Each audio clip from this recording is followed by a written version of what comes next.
Welcome friends, welcome to Manu Law Classes. I am Gautam Dixit, subject matter expert GK and current affairs.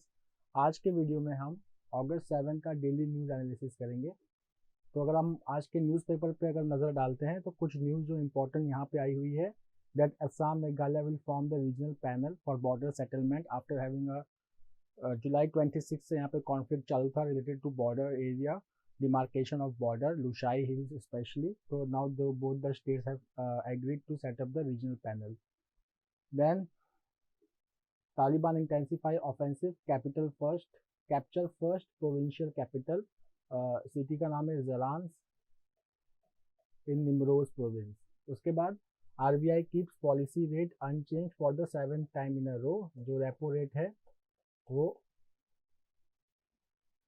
4% पे ही रखा गया है। RBI is still following the accommodative policy. Then Aditi plays second, India women finish fourth. ये hockey team की बात हो रही है। Bajrang to fight for bronze. Fine, अब हम कुछ इंपॉर्टेंट न्यूज पे नजर डाल लेते हैं।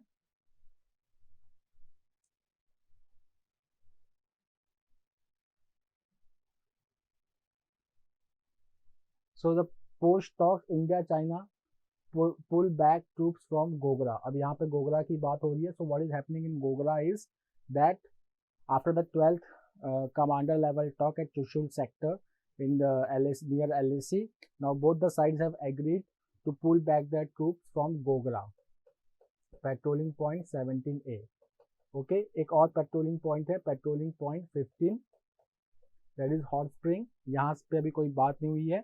Then the news is that the Chinese they are not allowing the Indians to access their LAC site in Depsang Plain, and in Damchok some civilian settlements have come up. So these are the basic news. Then the most important news that as Supreme Court backs Amazon plea against the future Reliance merger plan. तो यहाँ पे क्या हुआ था दोस्तों?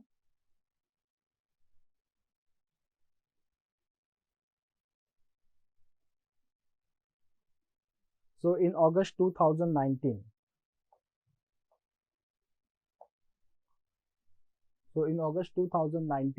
अगर हम देखते हैं तो अमेजॉन और future coupons private limited and FRL के बीच में एक शेयर सब्सक्रिप्शन एग्रीमेंट हुआ था। इस शेयर सब्सक्रिप्शन एग्रीमेंट का एक रिक्वायरमेंट था that future retail limited was not allowed to dispose of और divest its retail assets without Amazon's consent. ये इंपॉर्टेंट है, विदाउट अमेजॉन्स कंसेंट और deal with restricted persons like Mukesh Dhirubhai Ambani group. But ये agreement होने के बावजूद भी that in August 2020 the FRL, which is Future Retail Limited, it entered into a transaction with Mukesh Dhirubhai Ambani Group for amalgamation or complete disposal of its retail asset in Mukesh Dhirubhai Ambani Group, and इस पे objection हुआ, Amazon ने objection किया। So this was filed to the Singapore arbitration Singapore-based emergency arbitrator award, which said that this deal between the Future Group and Mukesh Dhirubhai Ambani Group does not hold ground. Later on, the case was filed in Delhi High Court, which ruled in the favor of Future Group. Then Amazon filed the court in Supreme Court. Now Supreme Court has ruled that under the Emergency Arbitration and Conciliation Act of 1996, the emergency arbitrator award is valid. Future Group का contention था कि it should not be valid, but Supreme Court का है कि no, it is valid under the section 17(1). This arbitration award is valid, and under section 32 of the same act, Arbitration and Conciliation Act of 1996, there can be no appeal filed against this award. So the Amazon has won the case. Fine. Then after the Jharkhand judge's murder or accident, now the Supreme Court Chief Justice of India, now he is saying that CBI, police and intelligence bureau, they ignore the complaints filed by the judges. Okay, then here the High Court, the Delhi High Court has observed that every child has the right to use either their father's name or their mother's name if they wish to. Now the next is Rajiv Gandhi Khel Ratna Award has been renamed as Major Dhyan Chand Khel Ratna Award. Now, this Khel Ratna Award is the highest sports award awarded to the individual sports person in India, and it is awarded on August 29, which is the birthday of Major Dhyan Chand, who has won the Olympics medal 3 times. So now on August 29, this award is awarded to the sports person. Now this award will be known as Major Dhyan Chand Khel Ratna Award. Now this news is very important news. Retrospective taxation. Now what is retrospective taxation? Retrospective taxation is a law which taxes the deal which has been made in the past. So in 2013, the government of India came up with the retrospective tax in order to tax the, I am talking about this issue, rewind to fast forward. Okay, so rewind to fast forward, delayed reset on retrospective tax is the only first step to regaining investor confidence. Some of the key terms over here is tax terrorism. Okay, then Vodafone's $11 billion entry into India. Then when this was introduced, the retrospective taxation was introduced in Union Budget 2012-13. Then Vodafone and Cairn issue. Okay, now this retrospective taxation is about taxing those transactions which is happening outside India, but it involves Indian assets. So Vodafone and Cairn, they all had Indian assets, but the transaction happened outside India. But then also under the retrospective taxation, it was the Indian authorities made these companies to pay the tax obligations because the transaction involved the Indian assets. Now what is the outfall of this? The outfall of this is that because of this, the foreign investors, they do not invest in India. So now in 2021, after the Cairn issue, where government proceeded with the taxation with the Cairn issue, so now the government has made a U-turn and has said that now this retrospective taxations law will be abrogated. We don't require such law. Fine. Now how it is going to help India? So first of all, it comes under the background of a Cairn issue, where Cairn has won a major award at Permanent Court of Arbitration, where it the retrospective taxation law of India was held invalid, and then from the French court, the Cairn got a right to freeze the Indian assets in Paris. So under this background, the government has announced to removing the retrospective taxation. Now about this article, India's school children need their childhood back. So over here, it is talking about the situation of students right now in India during COVID-19 pandemic. So what is happening over here is that students, they are not going to schools, and so their community participation has decreased a lot. Along with that, there has been some report which is saying, like for example, the ICMR report, it is saying that we should first start the primary schools followed by the secondary schools. Now why we should open the schools when there is a COVID surge? So there are some data which have come. There are two data. So for the first is that June 2021 WHO AIMS Sero survey. So if we will focus at WHO AIMS Sero survey, World Health Organization, All India Institute of Medical Sciences Sero survey says that about 50% in some area and 80% in some both urban and rural areas, their children have antibodies.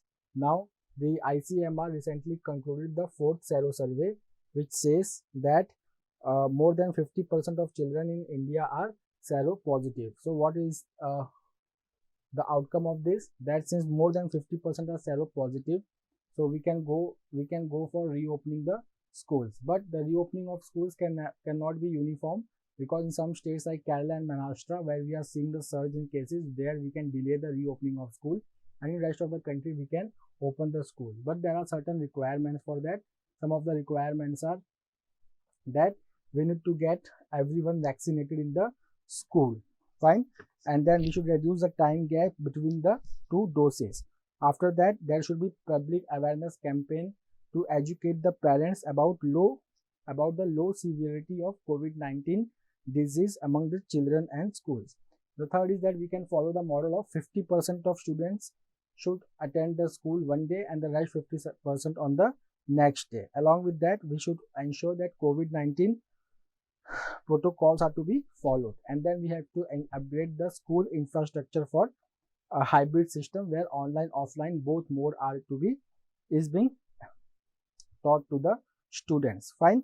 And the last point is about managing the risk. So about the managing the risks, the only important points are that we should remember that children, they are not super spreaders, and school should not become the hotspots or driving the viral speed.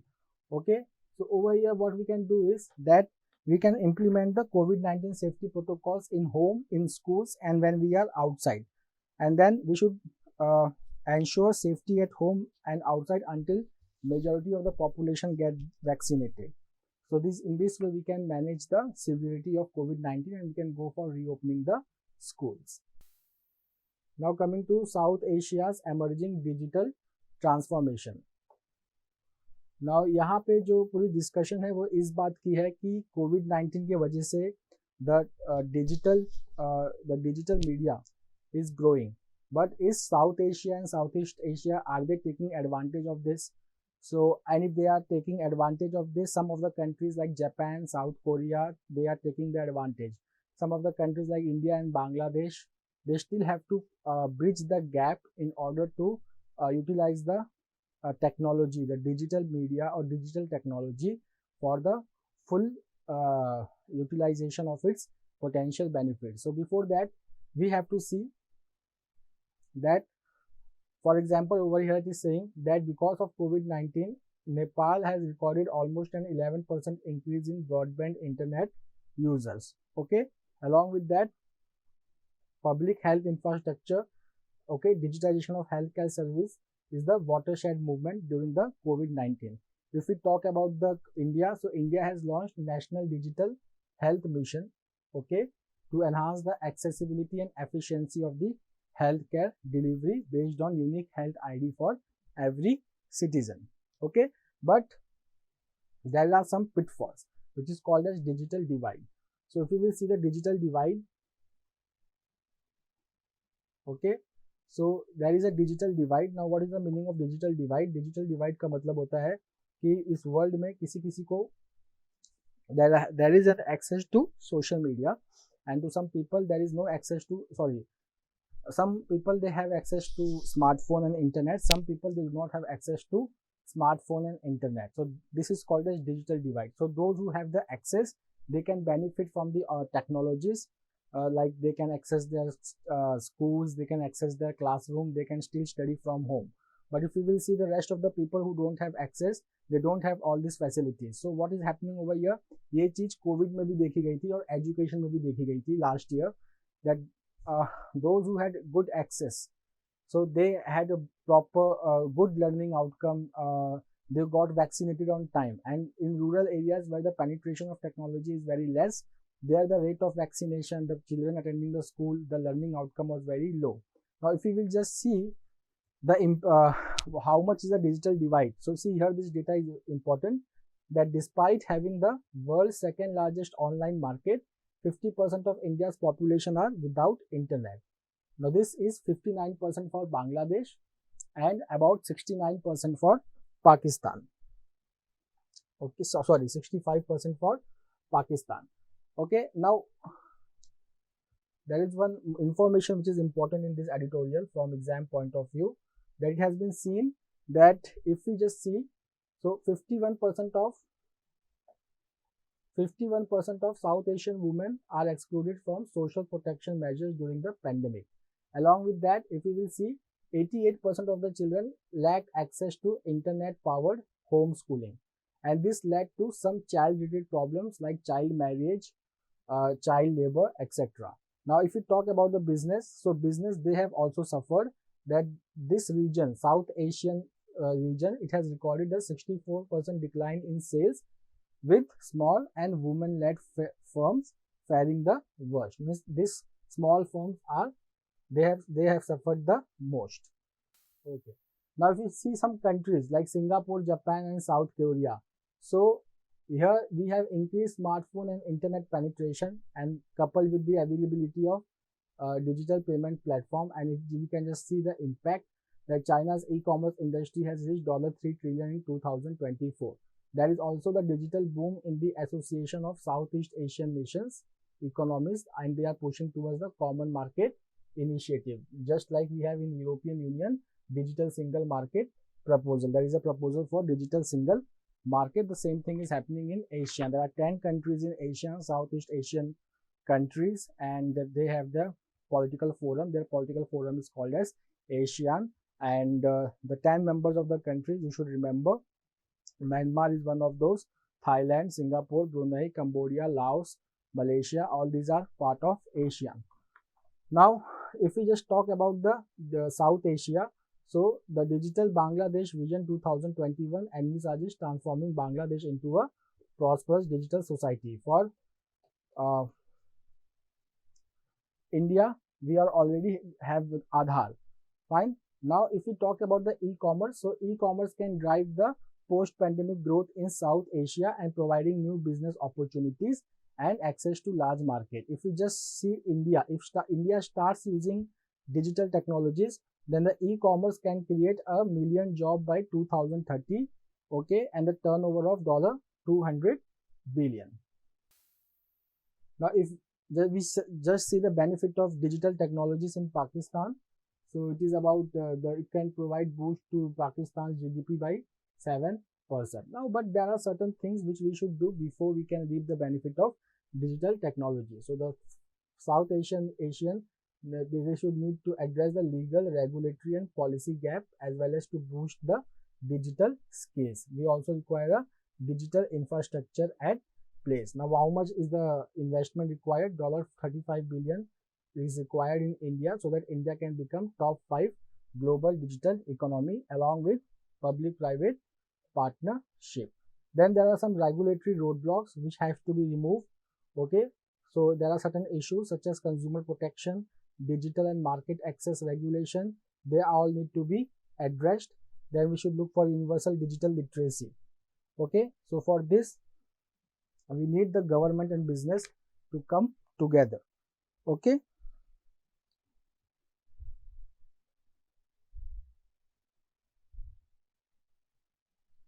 Fine.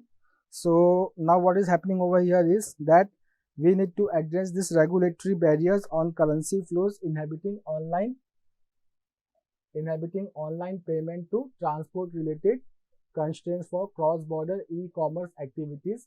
Then South Asia can evaluate the European Union's digital single market proposal. Like if we work on these things and we remove the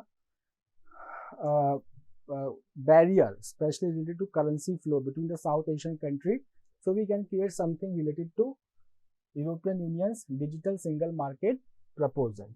Okay, fine. So these were the important points in this article.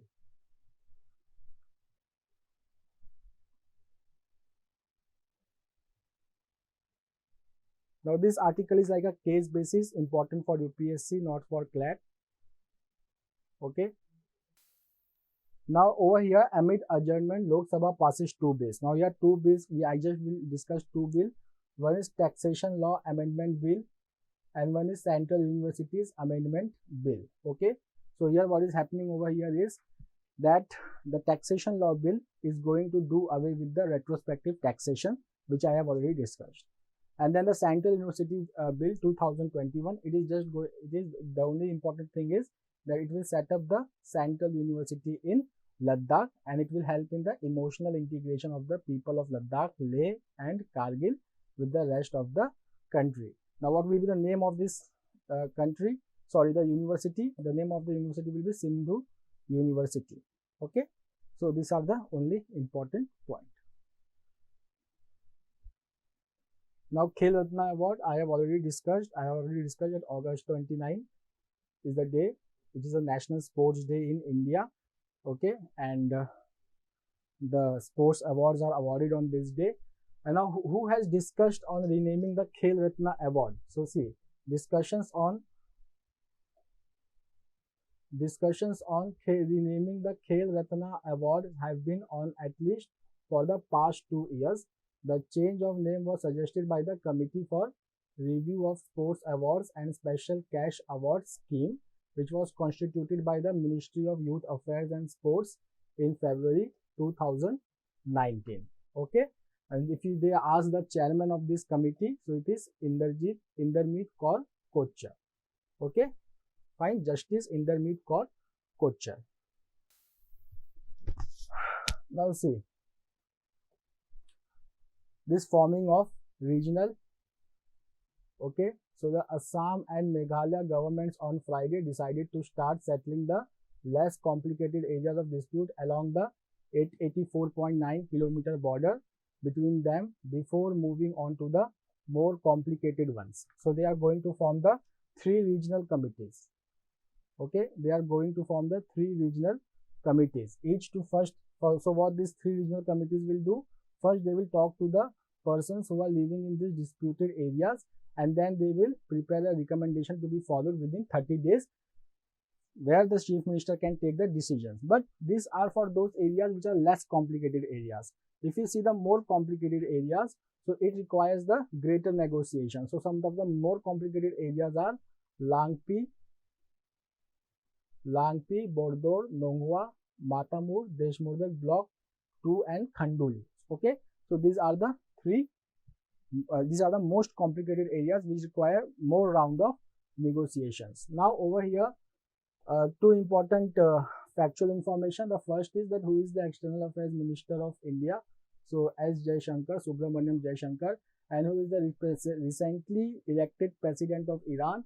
Then Ibrahim Raisi in Tehran. Okay, so here they are discussing about the role of India and Iran both in stabilizing the peace process in Afghanistan. Okay, so over here the important thing we have already discussed in the last these things.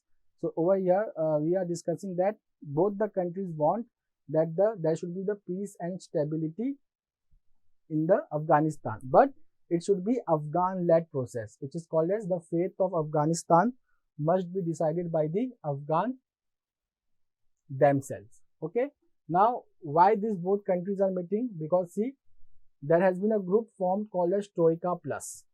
Okay, India and Iran, they both are not members of Troika Plus, but they are impacted by the security situations in Afghanistan. So who is the member of this Troika Plus? It is US, Russia, China and Pakistan. Okay, now this Troika Plus meeting is going to be held in Doha on August 11. Fine. Now the only important information over here is that the Johnson & Johnson seeks emergency note for its single dose jab in India. Okay, fine. Now see, a closer look at law. SC asks government if it wants tribunals to be closed. Why this RBI, why the Supreme Court is making this observation? So see, you don't have to read the whole news. Just read this one. Okay. So see, the tribunal's vacancies list produced by Chief Justice Ramanna revealed among others that debt recovery tribunals across the country have 15 vacancies of chairpersons. Okay, so there are many tribunals which have 15 vacancies, so that's why the Supreme Court is asking that you are not appointing the chairman, so what is your intention? Do you want to close it?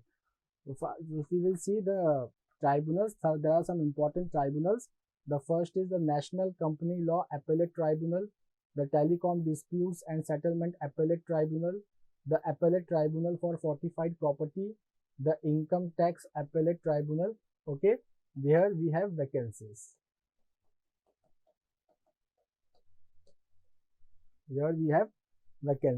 Okay, fine. So this is just a follow-up news. Mayawati for OBC census. So we already know that there is a growing clamor for caste-based census in India to determine the exact number of OBCs, SCs and STs in India. So this is just a news in succession that there should be the OBC census.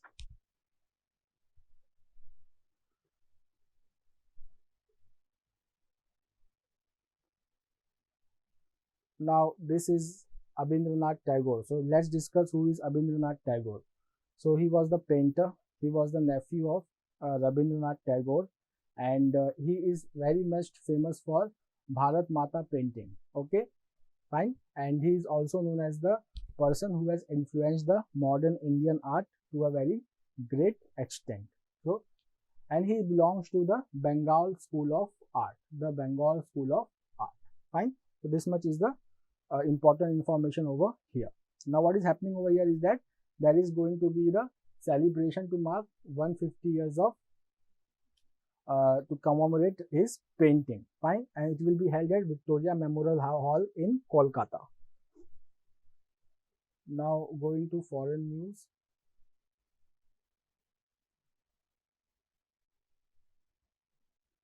These magazines types, they are not important. Okay. Now two news have become very important over here. The one is, now see, the Taliban capture first provincial capital. Okay, so this is one of the significant news that Taliban is holding its increase in Afghanistan. So it is the city of Zaran, which is the capital of provincial capital of Nimroz. Now this offensive is in retaliation to the air strike against Taliban going in Afghanistan. Fine. So this is the important news. Now in Paktia province in Afghanistan, okay, the Taliban militants, they removed the Gurudwara flag, which was opposed by India. Now this is known as Nishan Sahib flag. So please remember, if the question comes that Nishan Sahib Gurudwara is where, so it is in the Paktia province in Afghanistan. Paktia province in Afghanistan. Now over here some important news. Biden government non-committal on supporting for India's UNSC, United Nations Security Council bid. Means India is seeking the permanent membership of United Nations Security Council. Okay. So what is happening over here is that India, okay, earlier the United States under Barack Obama and Trump, they supported the India's bid for permanent seat at the United Nations Security Council. So the United Nations Security Council has 5 permanent members and 10 non-permanent members. So over here what is happening is that earlier there was a support, but now they are saying that US would not support an expansion of the veto given to the P5, the current 5 members, China, France, Russia, UK and US. So what is happening over here is that the United Nations, okay, they are in the view of expansion of Security Council, but without changing the veto power structure. Currently, the veto power structure only belongs to P5 members and not to other 10 non-permanent members. Now over here there are 2 groups which needed to be discussed. One is G4 group and the one is Uniting for Consensus group. So the G4 groups, Japan, Germany and Brazil and India, including India, okay, they all want the expansion of United Nations Security Council and more permanent members to be appointed. Now their bid for permanent seat is opposed by Uniting for Consensus group, which includes Pakistan, South Korea, Italy and Argentina. Now over here we have to talk about Hezbollah. Okay, so Hezbollah retaliates fire rockets at Israel. Now Hezbollah is a group which is based in Lebanon. Okay, and they are against Israel and they are supported by Iran. They are supported by Iran. So now the tension is arising between Lebanon and Israel and has become the flashpoint. Okay, between Israel and Iran. Fine. Chalo. Now India, Sri Lanka and Maldives to collaborate on security. So it is the outcome of Colombo plan. Okay, it is the outcome of Colombo plan. Now see, you have to remember the Colombo Security Conclave. So who are the 3 members of Colombo Security Conclave? India, Sri Lanka and Maldives. India, Sri Lanka and Maldives.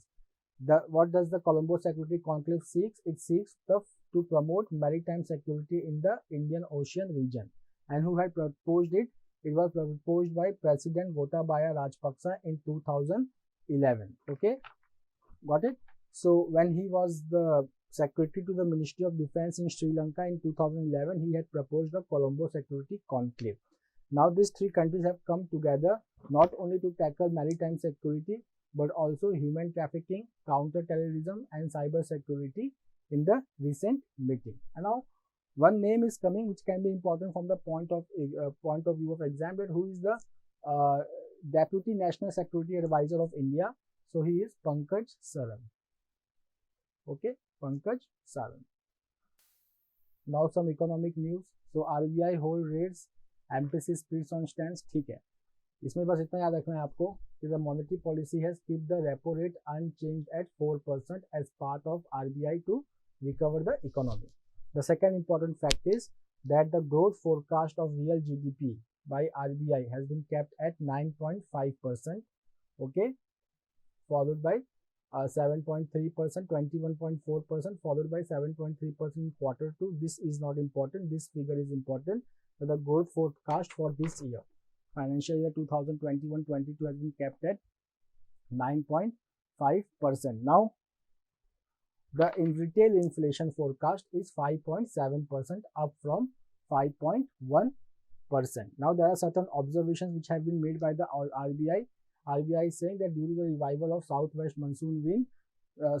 monsoon season, there has been an increase in the sowing of the Kharif crop, and it can in future lead to adequate food stocks to help to control the cereal prices increase. But the second important point is that input prices are rising across the manufacturing and service sector. Input prices are rising, but still due to low demand, their prices are not increasing very fast. And then the RBI says that crude oil prices are at a very high level. How can we reduce the cost? We can reduce the cost by reducing the indirect component by the center and state. Okay. Now over here in sports, it's the performances are important. So over here, what is happening is, see, Indian women hockey team. Okay, Indian women hockey team. They were beaten by the Great Britain team, and in the semi-finals. So the Britain team took the bronze medal. Okay, and India's female hockey team, they stood at number 4th in Tokyo Olympics. Okay, but over here, winning, more than winning, they have inspired a lot of generations, a full generation of women to play for hockey. So this is the one of the most very positive sign that the Indian hockey team, they have already won the bronze medal by defeating the Germany, and the women hockey team, they are at the 4th level in the Tokyo Olympics. So this will revive our national game hockey, okay, again in India. So in future, we have to keep an eye on two names, on Aditi Ashok and then on Bajrang Punia. Okay, so as what level they reach, then when they will reach, then we will discuss this. Okay, now from CLAT point of view, this much of the news for today was very important. Let's meet tomorrow with a new news analysis. Thank you.